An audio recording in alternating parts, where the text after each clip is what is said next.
Welcome. In this video, let's explore the HTML picture element, an advanced approach to implementing responsive images for modern web development. The picture element gives developers more flexibility in specifying image resources, ensuring optimal viewing experiences across various devices and screen sizes. So, what exactly is the picture element?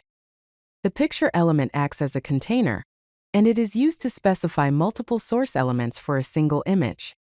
It grants the ability to serve different images based on various conditions such as screen sizes, device resolutions, and display types. Look at the code block provided. Here, inside the picture element, you can specify different source elements based on the screen size. You might ask, why should one use the picture element? There are many benefits to using it. First, it enables responsive design, serving different images based on the viewport size. This ensures optimal display across all devices, from mobile phones to large desktop screens. Second, it improves performance. By loading smaller images on mobile devices, we can reduce bandwidth usage and make pages load faster. Third, it facilitates art direction, which means different image crops or compositions can be displayed based on screen size, enhancing the visual storytelling. Finally, it offers format flexibility, allowing modern formats like WebP to be served to supporting browsers while providing fallback options for those that do not. Let's examine the basic syntax of the picture element. The picture element acts as a container. Inside it, the source element defines media conditions and their corresponding image sources. The image element is a required fallback. It is used if no source elements match the current conditions, or if the browser does not support the picture element at all. The browser evaluates each source element from top to bottom and uses the first one that matches the current environment. Now, let's understand how to use media queries with the picture element. Here is an example of how to implement responsive images based on viewport width. The media attribute works just like CSS media queries. You can use things like min width to specify a minimum viewport width, or max width for a maximum width. You can even combine these using the and operator to create more complex conditions. The picture element also allows you to use different image formats. As you can see in the code, you can specify the type attribute in the source element to define the image format. The browser will use the first format that it supports.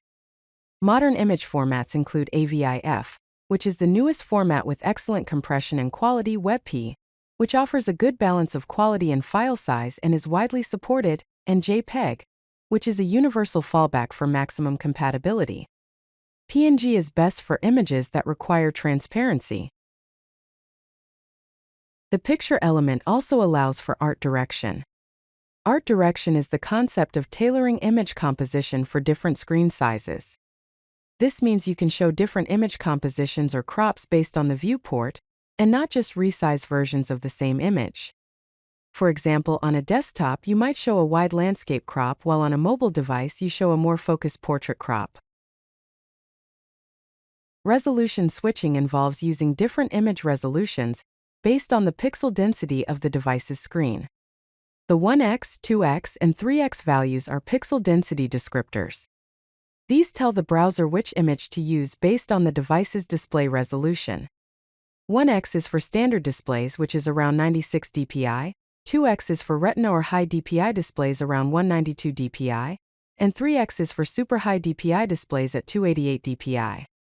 The browser automatically selects the best image based on the device's capabilities, which optimizes the viewing experience. Let's review some best practices for using the picture element.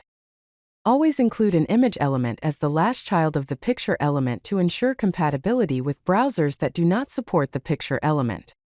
Optimize file sizes by using modern formats like WebP and AVIF for better compression.